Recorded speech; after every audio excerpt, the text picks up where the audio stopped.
Hello, everyone. I would like to welcome all of you to Top Women Entrepreneurs Share Their Stories. I'm excited to have all of you here today, and we hope that the series and our panelists' personal stories, their insights, their experience will help inspire and motivate many of you to begin your own entrepreneurial journey. My name is Navida Kadir. I'm the Executive Director, co-founder and Executive Director of One Step Forward. I have my colleague here today, Manali Ghosh. She's Director of Global STEM Relations. Welcome, Manali. And I'll tell you a little bit about Win Step Forward. I am going to just share a few bits of information about us. So, Win Step Forward historically has promoted science and technology exchange between the United States and India. We have, I suppose, been doing social entrepreneurship programs for many years. Um, One of the ways we started was by creating and managing bilateral student exchange programs between the US and India. Some of you may know those programs, the Harana Exchange, the SN Bose Exchange. Those are for undergrads. And then we were asked to start a program for graduate students and postdocs who studied here in the US but wanted to go back to India to find a career. And so in 2015, we launched Science and Research Opportunities in India. We have a very successful annual conference every year where we connect graduate students and postgrads to directors of Indian academic institutes, to industry in India, to science policymakers in India. And then we also help facilitate industry and academic collaborations. And we also help guide scientific policy on both sides. And so we are expanding globally. And we're also integrating, we decided to integrate entrepreneurship because it is so critical to the STEM and non-STEM fields. That brings me to our collaboration with our partner, nonprofit, and co-host, Women's Women's Entrepreneurial Campaign. Women's Entrepreneurial Campaign is a networking and empowerment platform for Indian and South Asian women entrepreneurs. It's a nonprofit that's based in the Chicagoland area. And at this point, I would like to welcome Dr. Anuja Gupta. She's a co-founder of We. She is also a highly successful entrepreneur herself, and she will be the moderator for this four-part series. Welcome, Dr. Gupta. Hi, well, thank you so much for the opportunity. Good morning. Good morning. And I'd like to introduce Dr. Gupta a little bit, tell you a little bit about her. She was a cardiologist in Chicago for 10 years before she switched to a full-time career as a real estate investor and developer. She has a highly successful portfolio. And currently, she's the managing partner at Veranda Retirement Community, which is a $43 million senior living development in Schaumburg, Illinois. She is also a co-founder of Women's Entrepreneur Campaign, and she didn't stop there. She also co-founded Voices of Indian Americans, which is a nonpartisan civic engagement platform. And notably, she is also on the board of the Tiskan Temple. She's the recipient of the Daily Herald Entrepreneurial Excellence Award. She's the Cook County Asian Leadership Award winner in 2020, 2019, and 2018. And she was the Daily Herald Influential Women in Business Award recipient in 2018. So thank you so much, Dr. Gupta, for this collaboration. We've enjoyed it. And finally, I would like to welcome today's top woman entrepreneur, Shital Daftari. Shital was the winner of the 2021 Enterprising Woman of the Year Award. She's the founder and owner of the e-commerce business Saris and Things. She is also the founder and owner of the e-commerce business S&T Biotech. And She also helped to co-found Women's Entrepreneurial Campaign. Shital, thank you so much for joining us. We're honored to have you. And at this point, what I will do is I will hand it over to Anuja. And Anuja, please.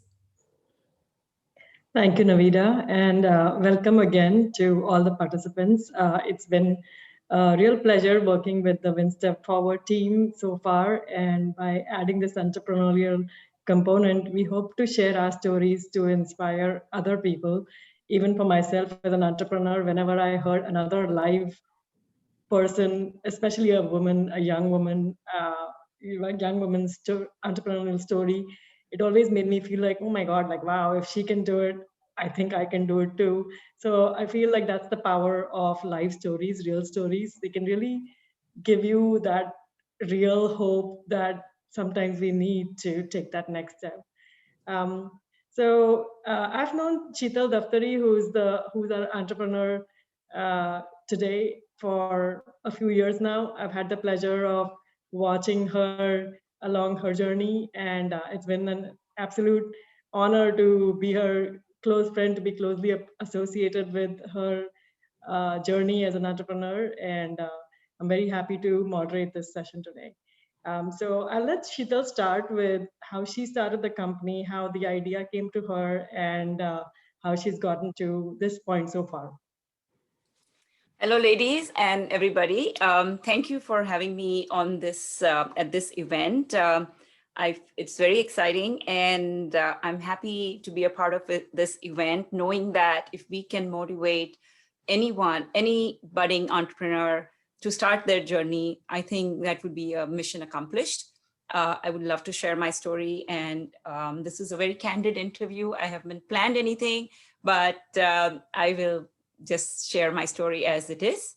I started Saris and Things 10 years ago, exactly 10 years ago in 2011, when, with nothing but a small idea and a big dream. I always had this feeling that I could do something big. I still think of it every day. And, I was in a job situation. It was a great job. But it was not enough. I did not make enough money. I did not have the life that I dreamt of. And I knew that I was capable of a lot more. And that's when I started thinking, how could I change my life? What can I do to I could see a vision of what I wanted to be and what would I need to do to get there. And I started thinking, and an idea came to me, which was, renting Indian clothing, because there I saw a need in the market. There was no one offering such a service. It was a tiny little idea, which I didn't know whether it would succeed or not. And basically, that's the beginning of my entrepreneurial journey. Shital, can you tell us a bit about how, when that idea came to you, how you took that first step to make it a business, or yes, along the way? Yeah.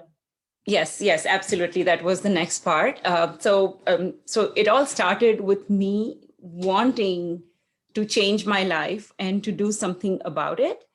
That's when I started thinking, what could I do? I think there's a lot of people in my shoes who want to change their life, who are not, they might have everything, but they might not be fully satisfied with it. And I was there. I had a job which did not pay enough.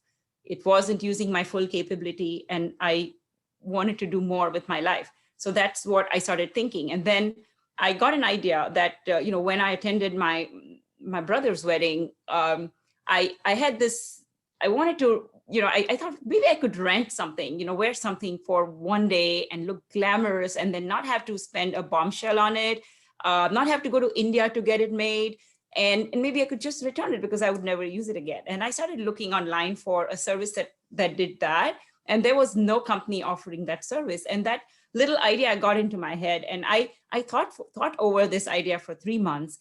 And I was like, maybe I could do this business. It didn't seem like I would make a lot of money. It didn't seem like it would make me very successful, but I definitely knew that it would solve a problem. And I had this other requirement of changing my life. And I had this little idea. So I thought about it. I spoke to friends, a few people, like close family and friends. And what I was told was, it's a crazy idea. Who's going to rent a sari? Would you ever rent a sari? So that was what was, what was told to me. And yet I kept thinking of it. And then it came to a point when I decided that, hey, this is one idea I have.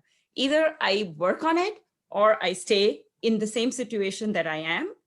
So I decided to just take the leap, and I took a week off of my work and I built my own website. So, at that point, I just learned as I went, and I just decided to plunge into it. So I built a website and I started this business. And I'm so glad that I took that first step. At that point, I knew that if I started this, it would lead to great things. Once I am a business owner, I knew that it's not going to be the end of my journey. It's going to be the beginning of my journey. And one thing would definitely lead to another. And I somehow would find my way. So I just took the leap of faith and I started my business. And I'm so glad I did, because if not, I would still be at that same position where I used to be. Now, how long did it take you to get from the idea to starting like a business where you were making money? And did you continue your old job at the same time? I always wanted my business to be an e-commerce business. So after I started my business, I still had my job at that point, because I didn't even think like it looked like a business. I didn't even know if I had a business. I just had a website. And the most exciting thing was when I got my first order, which was, I think, within a week or so of me putting up a website, which was the biggest moment. I don't feel that excitement when I get $1 million order right now, but those moments, like every time I got an order, I would jump like, hey, I got an order. And that was exciting. So I did start receiving orders within a couple of weeks of building my website, but it was few and far between. And I was still at my work, which I continued my work for about 3 to 6 months more. What I realized was that if you are going on your entrepreneurial journey, and once you've set your mind, you have to take the leap and quit your job. Because I found that, as days went by after I started my business, I kept getting ideas all day, like, hey, I could do this for my business, I could do that. And then I wanted to collaborate with other people. I wanted to make those calls. I wanted to answer customer inquiries. And I couldn't do that while sitting in a 9-to-5 job. By the time I went home, I couldn't make those calls. So it was one of those things. And my family played a big role. My husband and my brother, they actually gave me, family is so important. So one day, a few months, I think about 5 months down after I started my business, my husband said, quit the job and just follow your dreams. And my husband said, you know what, you don't have to contribute anything, even if you don't make money, as long as you're doing what you love, just do it. And I want you to follow your dreams and be happy. And it just helped me take that leap. And I think within 5 to 6 months after I started my business, I quit my job. And it was the scariest thing. Trust me, it was the scariest thing to do.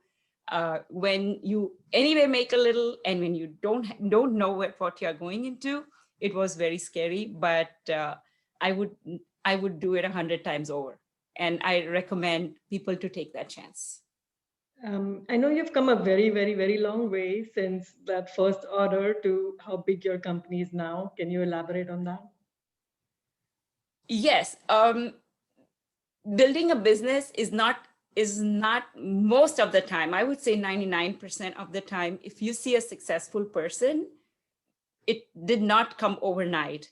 There have been days and months and years when I thought I'm going backwards rather than going forward. So there have been, it's been like, when I quit my job, all I wanted was to make enough money that, as much as I used to make on my day job. I'm like, as long as I, can, you have all these fears. Am I going to make it? Because I didn't come with a, big business background or, with a family inheritance or anything like that. It was totally from scratch. So it took a few years, but along the time, I also kept, diversifying my business into different product lines and different marketplaces, which definitely helped. I believe in the saying, do not put all your eggs in the same basket. So I kept adding different product lines, and it's been 10 years to get to where I am, but we became pretty successful after about 3 years into the business. I felt like, okay, I think I really have a business now. For the first 3 years, I was like, do I even have a business? It felt like that. And I feel that there were so many times I feel I'm going 2 steps backward and 1 step forward. I keep saying that I'm going 2 steps back and 1 step forward, but you're still moving ahead. You still get ahead and just keep going at it. What would you say are some of the critical factors that allowed you to come so far in your business? One of the things I have done is I treat each day of being in business as the first day that I started my business. A lot of times people get settled into their business and they feel, okay, I made it. I don't need to work so hard. It's I already made it kind of thing. But for me, it's a passion to work. My passion is to run a business and to make money. And every morning I wake up with the same excitement that I had when I started my business. So that was one of the things that So passion is the first. Yes, passion. What else would you say? Consistency, keep working on things. I would also say integrity. Integrity is so important in business. Always try to do the right thing. When I'm in doubt of, maybe I can make a quick buck, but it's not the right thing to do, I have stayed away from that.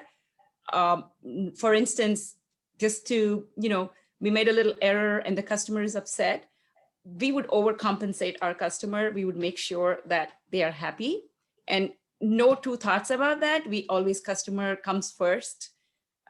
Integrity, customer, the right thing is one of the things we follow. And that has really helped us build a positive experience, a positive business. Yeah, I guess. Okay, so you said passion, consistency, integrity. Hard work, of course, but it comes naturally once you have the passion. It doesn't feel like hard work because you are doing what you love, and yeah. Okay, and what do you think were like some of your biggest challenges? One of the challenges I have faced, and I continue to face that challenge, is to find the right people to, people to work with us, who can take on certain tasks such as business development, marketing, and other tasks.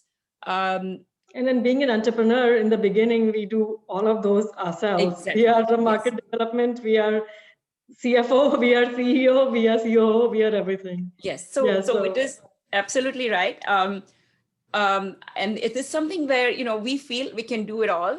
And it is one of the things that I would change if I could, where I always, letting go of the power, thinking that only I can do it, and try to do it all myself. But I feel that if I had hired a bigger and a bigger team earlier on, we would have grown much faster and much bigger in the same amount of time. And but it's still a challenge to find the right right people for what you need. Always looking for great people. So that's been one of the challenges. Okay, and what would you say are the challenges as an entrepreneur? Like, not specific to your business, but just being an entrepreneur, what do you think are some of the biggest challenges?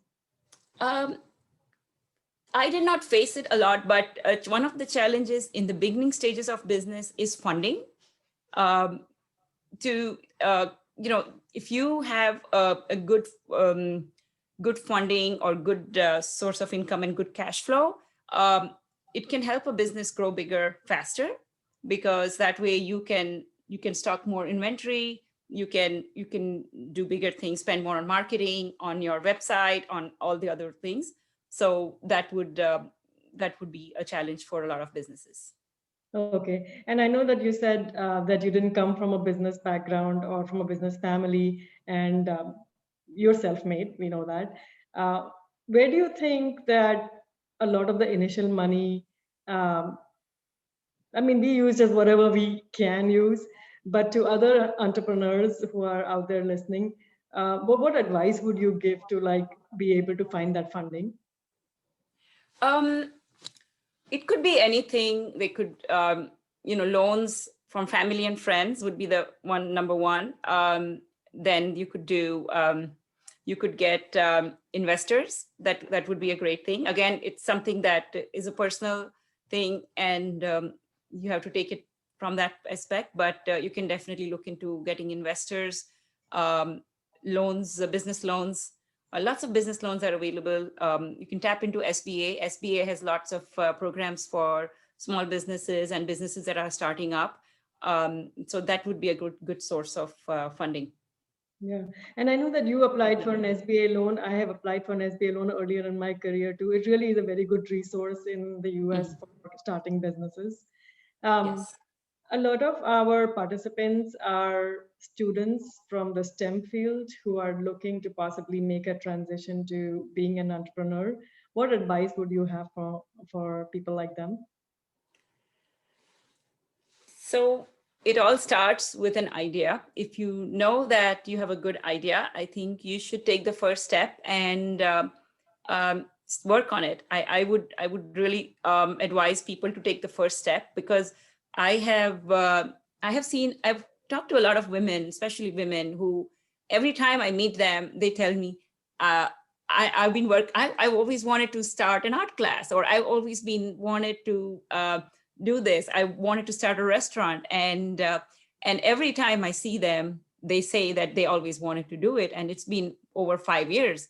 And every time I see them, I try to motivate them, like, why don't you do it? Why don't you just start? Maybe I can help you if you need me to, but just do something about it.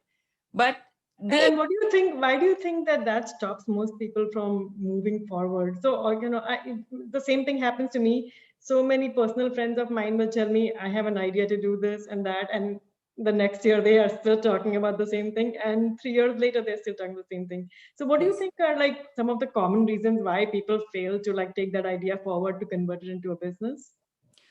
I think they lack the confidence in themselves. I think that is the only thing. I think people should trust themselves more and take a little bit of risk. One is not being a risk taker, and the second is not having the faith that they can do it. They are so used to the idea of having a job, which, where you don't have to think outside the box. You just do what you're told, and at the end of the day, you get paid. They don't trust that if you are put in a situation where nobody's going to pay you, you can get out of that situation and you can make something for yourself and you can support yourself. Once they can get that confidence in themselves or take that risk to try that, I think, and they just feel that they can do it. This also applies to a lot of women who are in rich families. They have a spouse who is doing extremely well. So I think there should be nothing to stop them from taking a small risk. And another thing I feel is that a lot of people tend to think too far ahead in the beginning. When I started my business, if I had thought about, how I'm going to do my accounting and how I'm going to do my taxes, and how am I going to get loans or how am I going to get funding, I would have never been in business. I didn't think, I just got, the only thing I could do was to make a website, and I went ahead and built the best website I could, and everything else fell in place. I learned as I went, and you don't need to know everything at the beginning, because you learn as you go. There is no such thing as you know everything. And that's a secret. Like, it's not a different person who is a business owner. It's the same person like you and me who can do it. It's just that they have taken a risk and they have confidence in themselves. Everything else can be learned. You can hire people to do it for you, and it works out. I think what you brought out about people not being able to take their idea forward is the two big reasons are lacking confidence in themselves that their idea will work, and then also not being able to take that risk of leaving like a secure job in exchange for starting your business, which may or may not work. What advice would you have specifically for those two things to new budding entrepreneurs? Take the first step. Yeah. Just take the first step. Just do it. Just like Nike, just do it. Yeah. I mean, what have you got to lose? At the most, if it doesn't work, get back to your job, but if you don't try, you're not gonna, you can always go back. So you can tell them, that would be an advice that, hey, if it didn't work, go back to where you were. Give it 1 year, give it 6 months, but you need to give it something. It's not just like a ready-made business is not going to fall in your lap and say, here is a successful business, run it. Nobody's going to give you that. Yeah, I think what you said just now is very important of that what's the worst that could happen? You can always go back to where you were. And especially when young people like tell me that when I detect that they don't have that confidence in themselves, I'll say that your skills are still going to be there.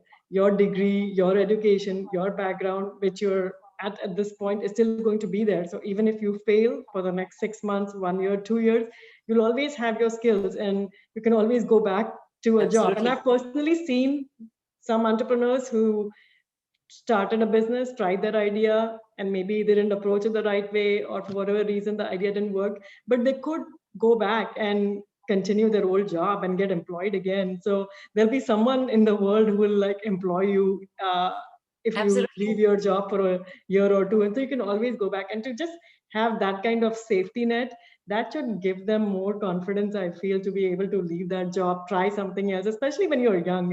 You have so little to risk. Like, you don't have a big commitment in terms of a family, big family depending on you for so many things. So any young person who comes to me, that is what I try to tell them, that like, what's the worst that could happen? Like, you'll fail and then you can go back.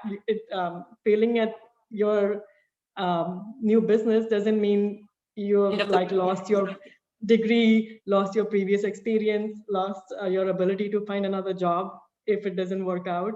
So I think it's crucial that students like know that, and that should make them feel more confident to take that next step. I want to change tracks here a little bit and talk about, like, when you started in your business, there were probably a lot of skills that you didn't have from your job or from your training, from your experience before that. Could you talk a bit about that? Yes. So my business is an e-commerce business. So I did learn a lot along the way. One of the things was how to build a website. That is the first thing. A lot of people think that you have to build a website from scratch, but there are so many companies available like Shopify and BigCommerce, where you can easily build a website with just a little bit of computer skills. They are basically templates that you can just fill in all your information and then you're good to go. So it's very crucial to look into that if you are looking to start an e-commerce business. So definitely learn to run your own business. So learn to do things on your own rather than depending heavily on other people. So what were some of the other skills you had to teach yourself in order to run your new business? Marketing. One of the skills I learned is marketing, and it wasn't overnight. It's an ongoing process. and you have to keep up with all the like, you know, Google AdWords and online marketing.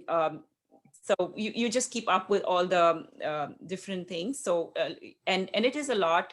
You know, each one is like an MBA of its own. But different online marketing techniques was one of the things I learned, and of course, running and building a website. Um, um, Social media is very important. So that is something that in today's time, any business needs to learn to, you know, run a social media for their business, which could be Facebook, Instagram, LinkedIn. You know, that's social media is how your business talks to the customers. Otherwise, the customer can't hear you. You know, you need to be heard. So social media is very important. So we have to get familiar with that.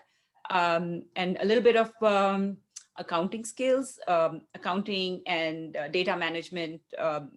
Those are the skills, you know, that I've taught myself. And it's an ongoing process, and there's a million other things, but these are some of the factors.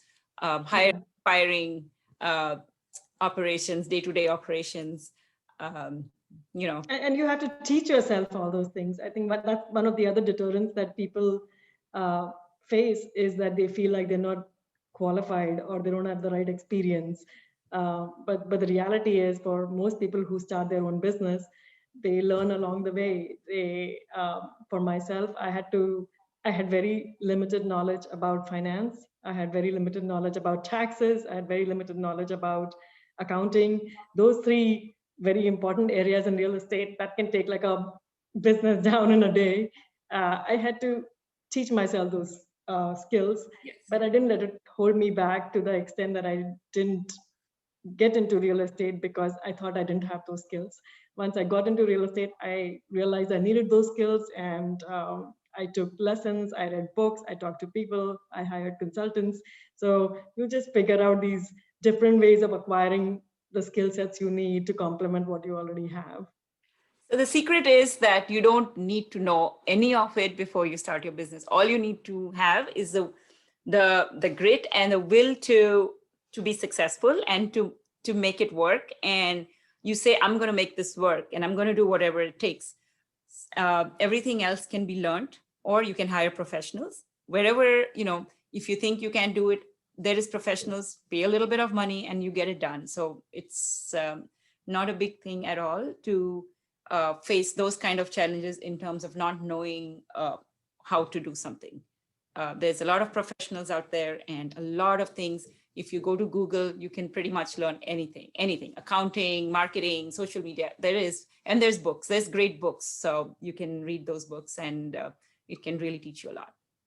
Great. I'm going to switch tracks here and wanted to talk a bit about your failures. What was some of the big failures that you had, the lessons you learned from them, what might have been some of the lowest points along your entrepreneurial journey, and how you got your way out of it?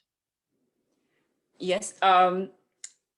Failures, I can't think of any, but one thing I would have done different is being able to hire the right people to do certain parts, and let not feel that I can do it all, and you know, let use more people resources to grow the business faster.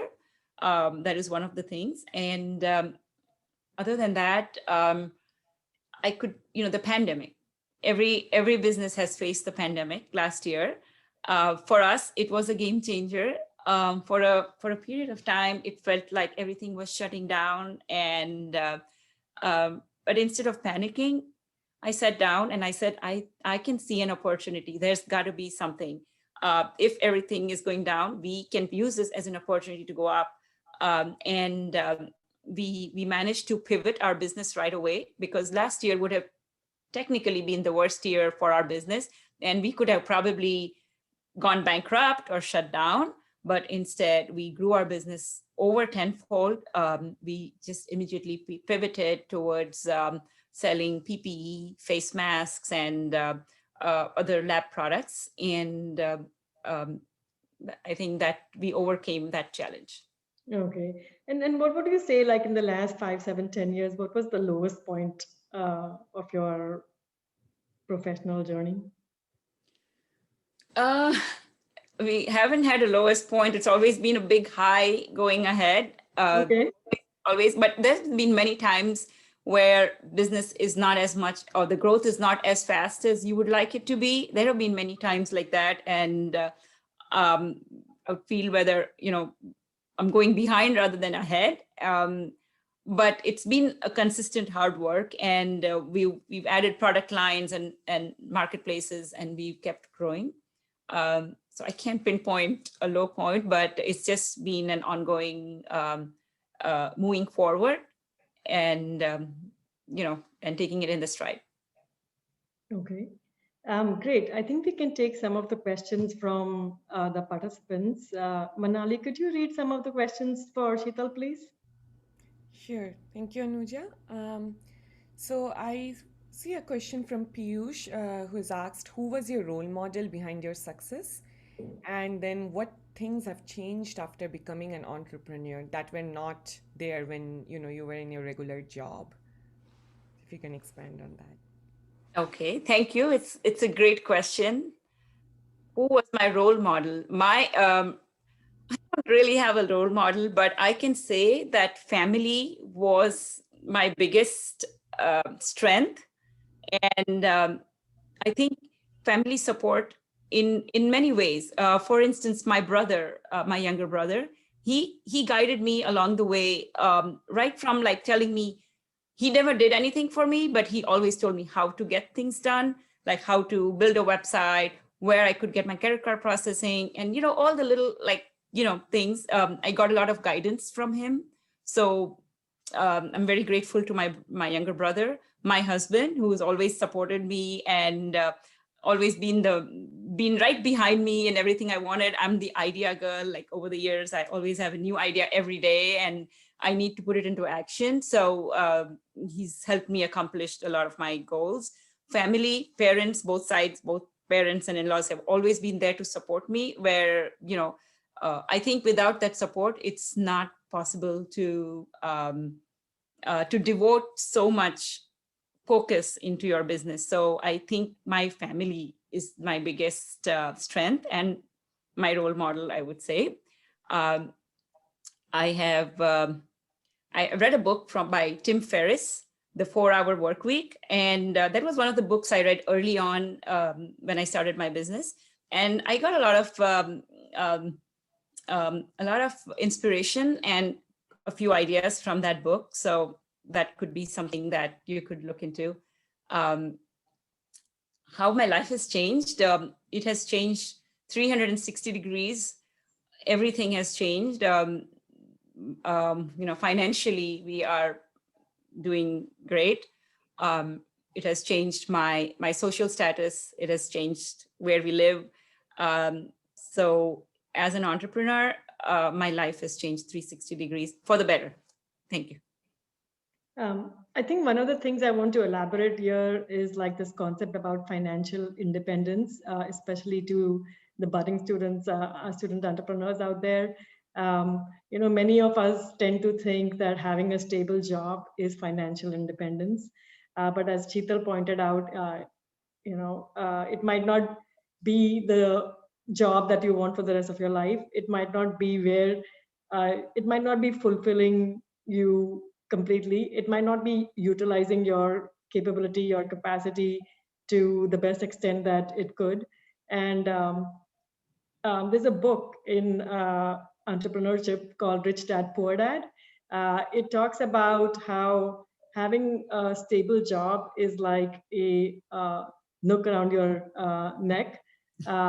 It's like having in the book, they describe it as a hole that a monkey can put his hand into and get a coin every month out of, but monkey has no idea when the pot of coins behind that hole will be taken away.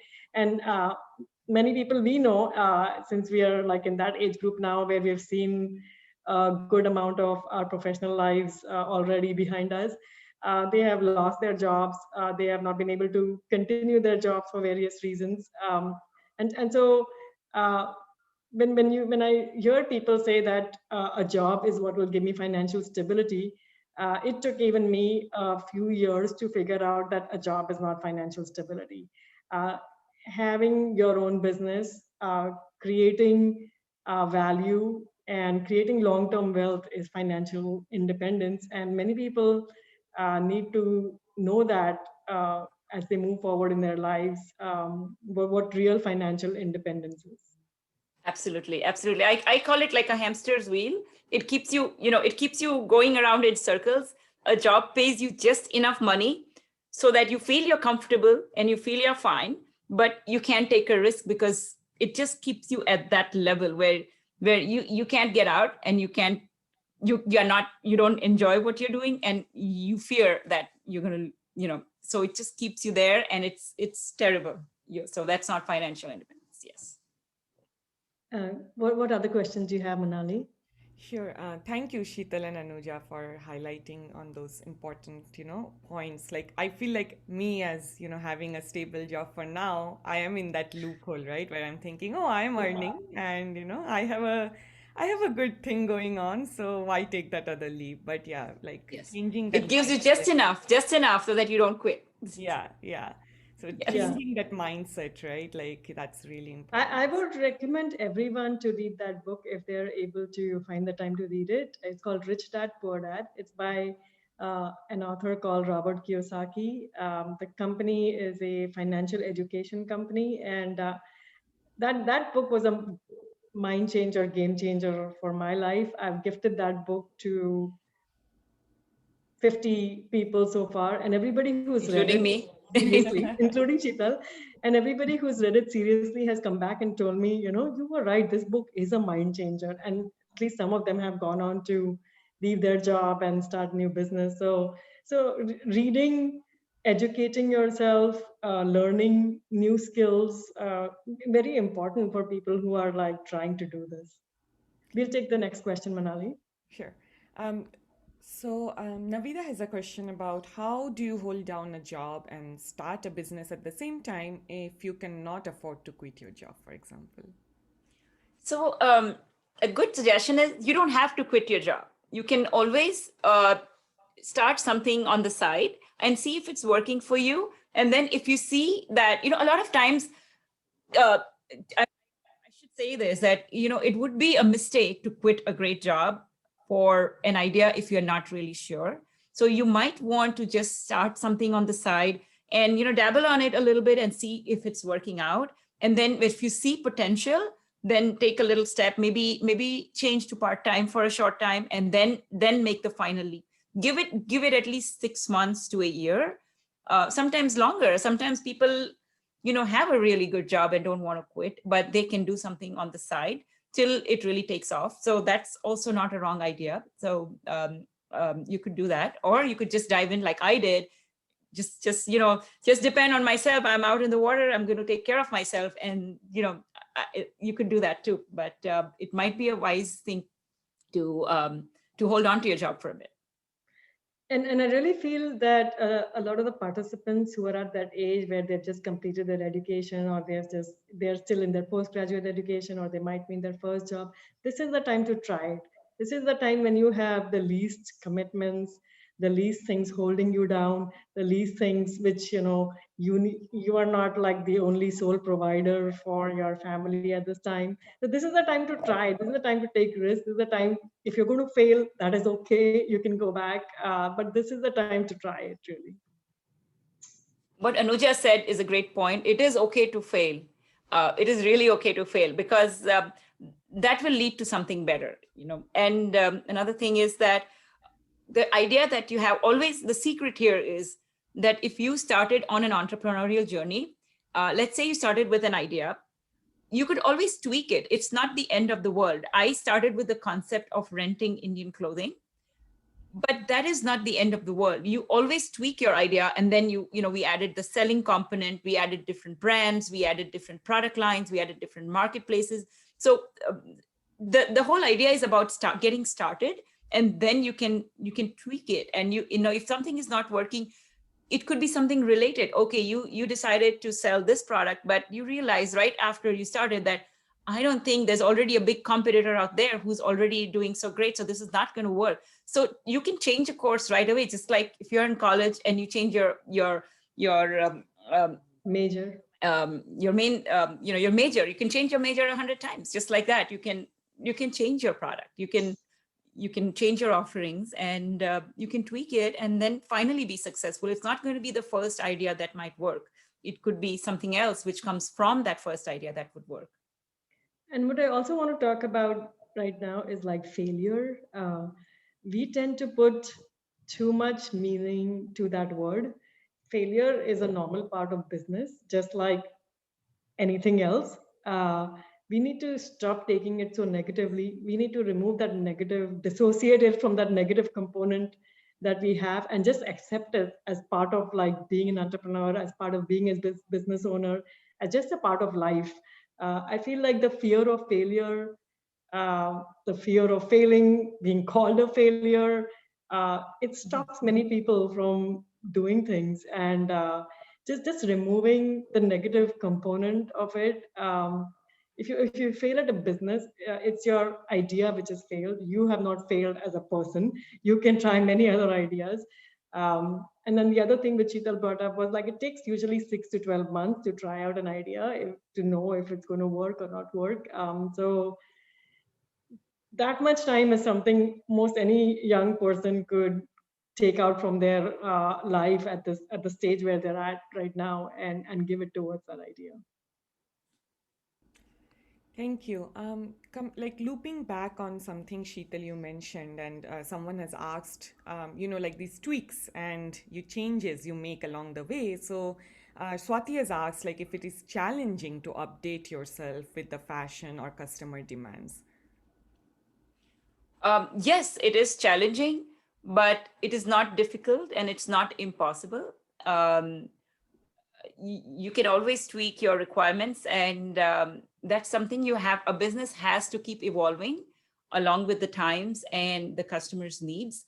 If the product you're offering is not working for your customers, understanding what your client is looking for is, I'm talking about the retail perspective, but understanding what the customer is looking for is very, very important.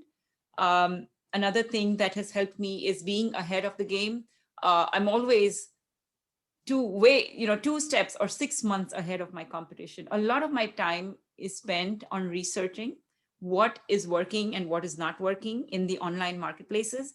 And it is very important to do that research, because any idea, you have to know that whatever you come up with, 6 months later, there'll be a bunch of people copying you and selling the same thing. So you are not going to you have to keep evolving and staying 6 months ahead of your competition. I have added new products every month and stayed ahead. And that is one of the things that has contributed to our business success. So evolving is definitely something that you need to do. You need to understand, even if you're offering a product, you need to see how you can improve that product, how you can enhance that product, what you can add to it as an added benefit or added service. And that's what's going to keep you in business long term.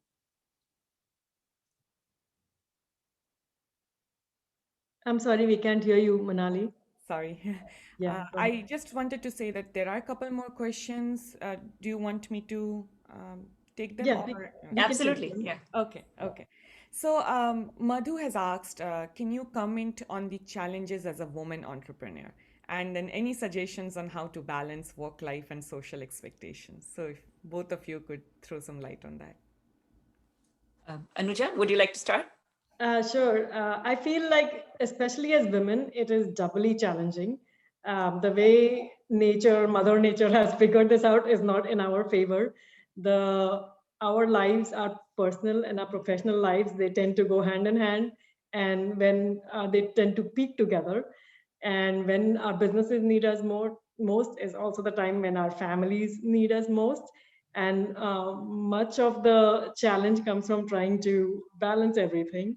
But that's just how it is, and we have to roll with the punches, and just do the best we can. Uh, Work-life balance is something a lot of people like to talk about, but in my own experience and the experience of several entrepreneurs that I know, there is no work-life balance. It's just work and work and work and work. And whenever you get a little gap, then you experience life. And I personally think that this is the time to just give it your all work-wise. In my own journey, I made so many compromises, missing out on birthdays and weddings and trips. But looking back, I don't think I would really necessarily change that. What the focus and the attention that I could give my business is what it needed at that time. And looking back, I'm glad that I chose those things. It was okay. I don't think I've missed out too much. And there's always time when you can catch up with those things. But your focus, your attention, I feel like is for your work and life. You make time for it whenever the opportunity comes up. Shital, you take it. Great. To answer this question, challenges as a woman entrepreneur, I would like to say that right now is the best time to be a woman entrepreneur. There is so many programs for women-owned businesses, and it is, there is so much. A lot of corporates have programs for women-owned businesses, and there is a lot of support for women-owned businesses. So I think any woman looking to start a business, this is a great time, actually. The part about work-life balance, yes, it is challenging. Owning a business does require a lot of hours of work, a lot of hours. So you have to manage your time, I would say, wisely, where you have to delegate things that can be done by others, but you still need to spend your time and effort. But I think it's a balancing act where try not to do everything yourself and get as many resources as possible, and do the things that you absolutely must, and use your time wisely. I think that's what I'm working on, because I tend to work for hours on end. And then sometimes I realize that I shouldn't have spent so much time on this thing. It could have been done by somebody else. So I try to let go of those tasks. I always work with the 80-20 principle right now. So I'm only working on the most important things and letting go of the little things that are not as fruitful for my business, and working out the time management is very important to get that work-life balance. So then at least you are left with some time that you can devote to your family, friends. On those lines, I must add that having my circle of friends is one of the most important parts of my life. So it is very important that when you work so hard, you need to set aside some time to have some fun and to be with the people you like. And that just brings a beautiful experience to your entire life. Thank you. I want to add here that especially to women entrepreneurs, we tend to be over emotional about many things. Men and women will perceive the same bad information very differently. Even in my own family, my husband and I will take like one bit of bad information very differently. I tend to dwell on it, tend to blame myself, tend to kick myself for not making the right choices, whereas he just accepts it and moves on. And that can save so much time and emotional energy. So controlling our emotions, I feel, is like just as important as controlling our time. Sometimes, many times I feel like my whole day is run by my emotions. Are just like whipped up and down based on like what I'm feeling. But learning to control my emotions was one of the big things that I had to learn as a woman entrepreneur.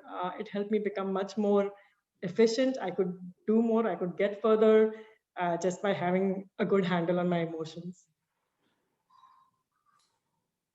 Thank you. So Deepti is asking if, she's saying like there comes a time when we completely lose faith and feel like we can't do anything. So how do you come out of that in between the process of growing a business? Yes, I've had those times. We all have those times in all aspects of our life, not just business. What has really helped me is taking out a little time for meditation, and just sit down quietly, and even if it's just 5 minutes a day, that helps a lot. And just clear out your mind. And when you do that, it helps me to see a clear picture and lighten the burden. And then that helps a lot. Another thing, when you feel like there is nothing you can do and things are going wrong, my advice is do the only thing that you can. When there is nothing you can do, just do what is obvious. Do the smallest thing. When you can't change the situation, maybe you need to make just one phone call. Maybe start with that, and things start solving. But do something. Just do the smallest thing that you can, and things start getting better. I want to add here that almost everybody goes through that at various times of their life. I feel it's critical to surround yourself with really good, positive, successful people, especially as women. Um, that can make or break your day, your life. Positive people around you will give you that confidence, that hope that anything can be possible. Choosing your inner circle of people, friends, well, is one of the very important things. And one of the things I use personally is going to the temple. So I grew up in the ISKCON system. That was like a foundation of my faith. And even now, if I have big problems come my way, I give it to Krishna. I tell Krishna actually that this is your problem, it's not my problem. And when you figure out the solution, please come back to me. And he usually does. So I feel like that some sort of faith-based practice, like being having some spiritual practice like that, or even having a religious alliance, or Shital said meditation. I do yoga.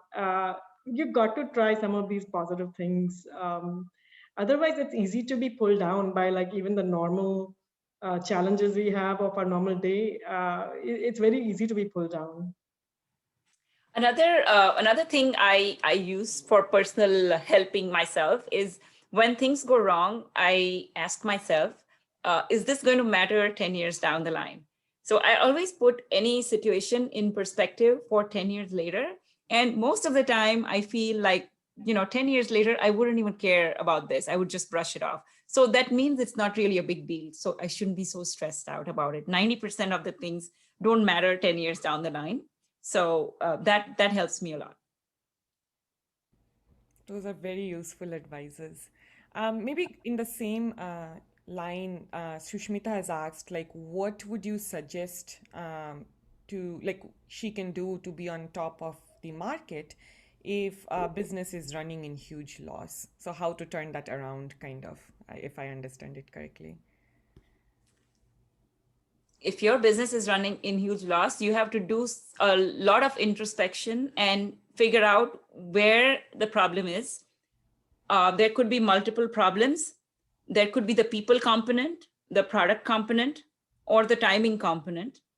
So we need to do a deep analysis of why the business is failing. It's not a one sentence answer, but you need to figure out whether whether you're selling the right product and whether your target audience is correct. Maybe you are marketing the right product to the wrong audience, or the wrong product to the right audience. That could be that.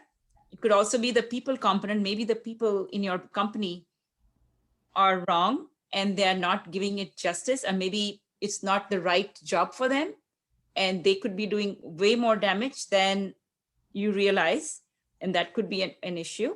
Or it could be just that you need to change something about the product that you're offering, and if it's not working, you need to figure out what you could do. So there could be a lot of things you can do, but it does need a lot of digging in, and you need to find out what's not working. um, you know as I said, it could be people, product, market, target audience, it could be anything. And sometimes you just, maybe it's just you need to change the whole business model. You do that. And that happens, and that's part of many businesses. There'll be times where you really are not doing well. And like Shital said, it's not a one-line answer, but it's an analysis of the different parts of your business, of what's working and what's not working, and changing what's not working for you. Thank you. I hope that answers your question, Shushmita. Um, So I have another question from Navida, saying, to both of you, like you were ahead of your time in many ways. You decided to invest in for Shital, you decided to invest in an e-commerce business rather than a storefront. And now many storefront shops have shut down because the internet has been a game changer. So what do you see as the next big technological advance maybe that will change how businesses function? So peeking into the future. Definitely, having an online presence is the number one thing that every business should have at this point. Um, and having really, really good online presence and learning the tools to market your business online is very important. Um, Game changer would be, I think businesses need to be savvy in terms of social media. Social media is playing a very important factor. So you need to be connected with your audiences via social media. Uh, and,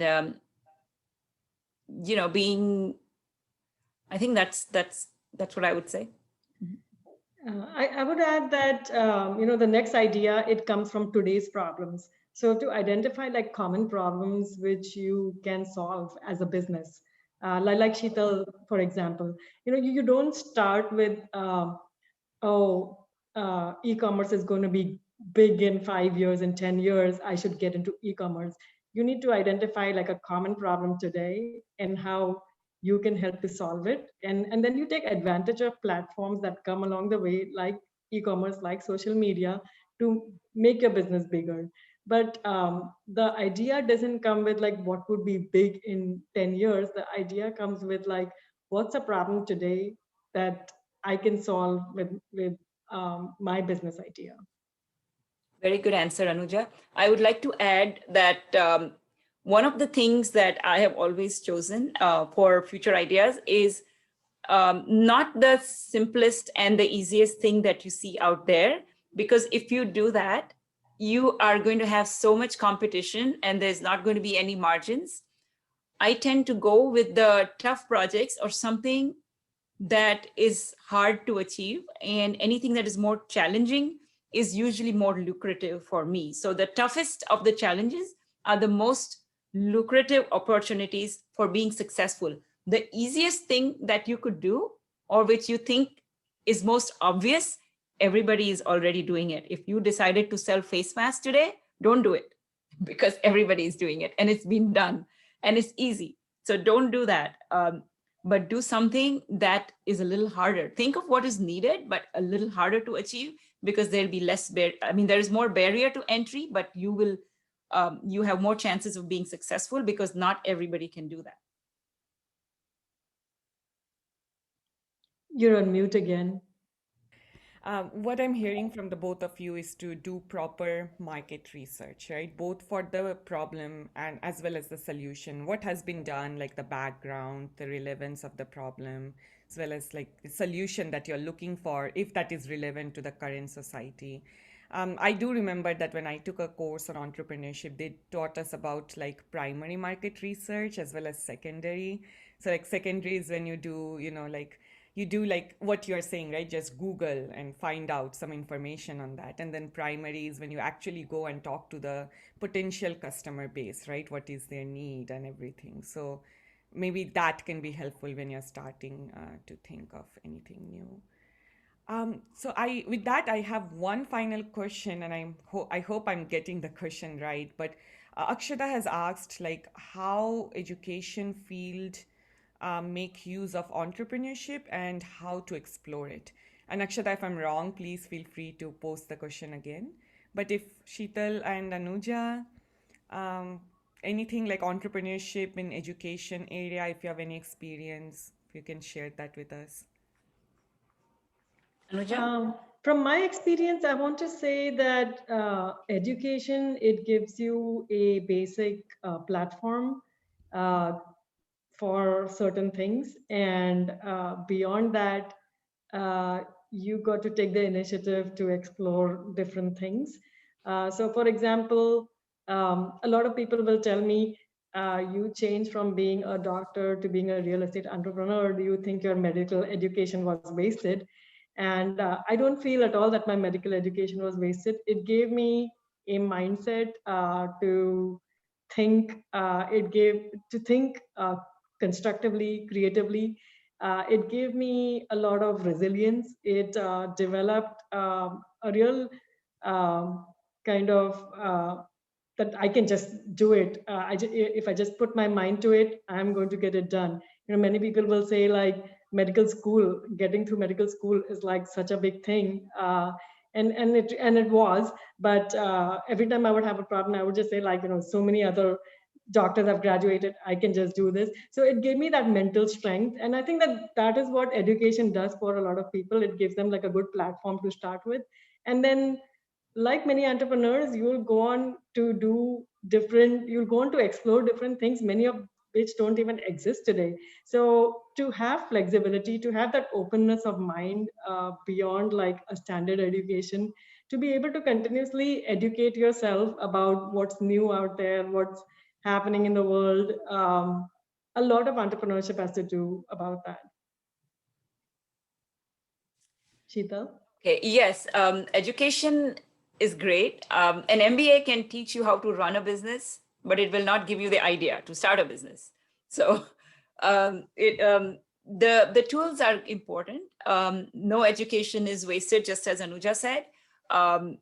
Every education, even if it's in a different field, it gives you a lot of perspective and the tools to run a business.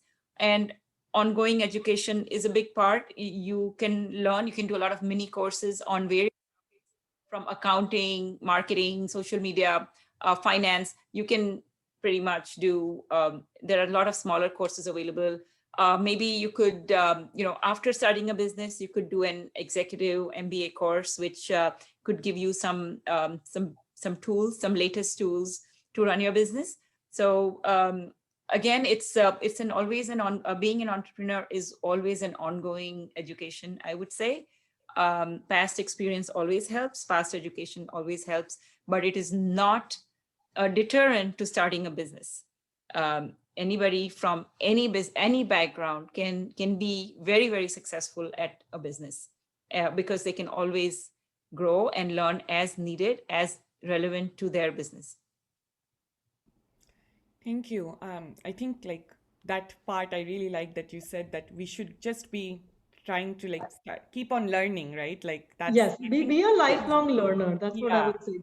Be open to learning. Yeah. yeah, be curious, right? Like even if something new, just for the sake of learning. So yeah. We did get a few more questions, so if that's okay, I'll just ask them here. Is it plausible to have a successful local based manufacturing clothing facility? And by local, meaning in the US? Or are the expenses too heavy to manufacture clothing in your state or in the US? Great question. Really, really great question. I want to know the answer too. I But think, I'll let Sheetal answer that question, but you should also save this question for Rachna's interview, because she talks about that, of like where she can do manufacturing, what the costs are, what the benefits are, and she works in fashion retail, so she's a good person to ask this question to. But I'm sure Sheetal has a perspective. yes, so for the manufacturing in US is definitely a great thing to do. The cost is a little bit higher, especially with the minimum wages going up. So there is a deterrent with higher costs. But at the same time, if you did manufacture it in the US, you would bring yourself up to a big market, which is looking for made in USA products. And you can also charge more for those products since it is made in USA. And there is a huge market for US manufacturing. And I think it is something to definitely look into. It's a great idea. International borders are, a lot of challenges are going on with different relations between different countries. So if you can bring some manufacturing in the US is definitely a great idea. And as I said, you can if it is made, if the product has a made in USA label, there you can charge more for those products, of course, because your expenses are higher, as well as there is a big market. I have personally had a lot of customers for my PPE specifically ask for products made in USA. So clothing, definitely you can do it. Thank you, Shital, and we'll definitely keep this question, on the side for Rachna as well. The last question I see is from Ravi, and it's on a personal level. So he's asking if how can he benefit when he wants to learn from your leadership. So maybe I can add a little bit on this, Ravi. Like we are planning to do some, potential one-on-one mentorship opportunities with our top women entrepreneurs. So since you have already attended our event, please keep an eye out on a survey form that we will be sending to all our attendees after the event. And if you're really interested in, getting some one-on-one mentoring, please do fill that out and we'll get back to you on that. But if, Anuja and Shital, if you want to put your own perspective as well on that. You can, sorry, go ahead, Anuja. Sure. I think we had talked with the panelists about doing a bit of one-on-one mentorship.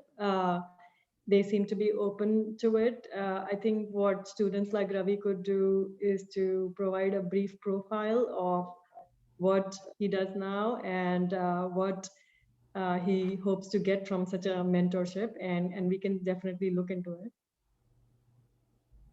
Yes, absolutely. Just like Anuja said, we would be able to look into it and provide some mentorship and guidance. If it's on a specific topic that we can help on, we would absolutely be open to that. Thank you. Thank you. Yeah, we will be sending out something after the event, so do keep an eye out. And then another question comes in from Navida. So, if you have a really good idea and people around you are discouraging about the idea, I think Sheetal, you have mentioned something like this in your video as well. So, how do you bring that idea forward to people who would be able to fairly evaluate it? If you have a great idea, if you think it's a great idea, then it probably is. And don't look for validation, and do the best, give it the best shot that you can, and give it a shot. Basically, what is the worst that could happen? The worst that could happen is it's not going to work. But that is the risk you need to take to know whether it will work, because either it will work or it will be a huge success. So you need to take that chance. From my own experience, I can say that everyone around you has a reason to express their views to you, and that's okay.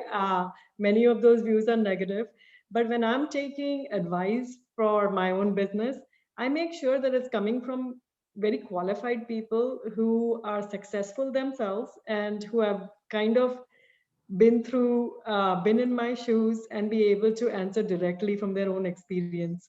Another analogy I'll give you is like people who want to run for public office. They'll go every 99 out of 100 people will advise you in a negative way. But if you really want to know what the downside of an idea really is, you need to speak to that one person who's been through the experience, who's the most qualified person to give you the advice, and then give it some weightage. And even beyond that, like Shital said, if you believe in your idea, then you don't need it to be validated by everyone around you to take it forward. Thank you. I think that concludes our audience questions. So I would I would invite Navida if you would like to add a few words here. Yes, I just wanted to thank all the panelists. I wanted to thank the participants for coming. Thank you, panelists, for your time and your advice, which basically amounts to mentorship is what you've done during this session. And as Anuja stated, as Shital has stated, and Manali has mentioned, that we are hopefully going to build a WSWE mentoring network. So please be on the lookout for that. And I also wanted to mention that during the Sci ROI group that we have. Its annual conference is every year in October. It's going to be October this year, right, Manali? I believe. The end of September, Oh, October. end of September. And one day we dedicate to entrepreneurship. Now, for SciRI, the entrepreneurship is STEM-based entrepreneurship. If that's what you are, if that's what you're looking into, please join the event. That information can also be found on our website. But I look forward to building a further collaboration with the network of empowered women who make up We. And thank you, everyone, for coming. Thank you, Shital. Thank you, Anuja. It was a real pleasure and extremely informative, excellent advice. And thank you, everyone. That concludes today's session. Thank you, I, Navita. Thank you, Navita. I would And like thank to you, Manali. thank you so Thank much. you, Manali. And I would like to add that we do have 3 more sessions after this. So we started our event today, but we will be continuing with other 4 more top entrepreneurs who would be having a candid chat with Anuja. So please join us for the upcoming Saturdays. If you have signed up for today's session, you should have received a link which will work for all the 4 sessions. So please save that in your calendar and do join us for such expert advice as Shital and Anuja had given us today. Yes, Yeah. And if you find this, and if you found this session useful, please share it with your friends, other budding entrepreneurs you know who could learn from this experience. yes, and please do check out our resources page on the website. Many of the resources were provided to us by these ladies, by these successful entrepreneurs. Other ones, you may be websites that we have found helpful to young entrepreneurs that may provide funding, advice, a network. So do check out our resources page. Thank you. Thank you. Thank you. Thank you, Sheetal. Thank you, Anuja. Thank you, Thank Navita. you, everyone. Thank you, everyone. Have a good day. Bye. Bye.